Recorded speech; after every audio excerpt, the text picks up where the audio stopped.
Saturday's climate march coincided with the 18th straight weekend of Yellow Vest protests. This time in Paris, demonstrators targeted upscale restaurants and boutiques on the Champs-Élysées, setting several of them on fire. They say the locations are offensive symbols of the French elite's decadence. Alexander Alcott shows us the damage. The Arc de Triomphe once again becoming the backdrop of Yellow Vest riots.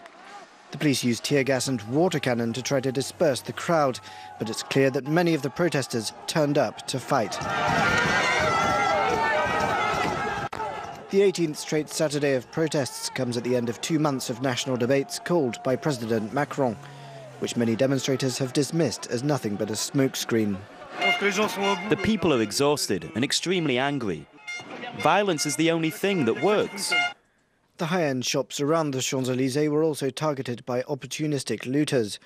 A newsstand was burnt to cinders, and even one of the area's best-known restaurants, Le Fouquet's, was not spared severe damage. Shortly before 2 p.m. local time, rioters also set fire to this bank, and it quickly spread up to the flats above. The residents were quickly evacuated, but 11 sustained injuries, including a mother and her baby. The Interior Minister Christophe Castaner has condemned the violence as the work of professional troublemakers who've infiltrated the Yellow Vest marches. Meanwhile, Emmanuel Macron has had to cut short his weekend on the ski slopes to return to Paris for crisis talks. And French President Emmanuel Macron went to the Interior Ministry earlier this evening. He met with Prime Minister Edouard Philippe about Saturday's Yellow Vest riots. Here's what he had to say about the violence.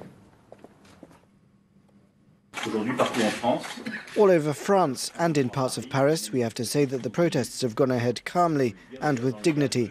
But what happened at the Champs-Élysées cannot be called a protest. It's people who want to destroy the country and everything with it. And everyone who was there was an accomplice in that. Everyone. And now we must all understand it and go through the consequences, so that we can make clear, firm decisions, so that it never happens again.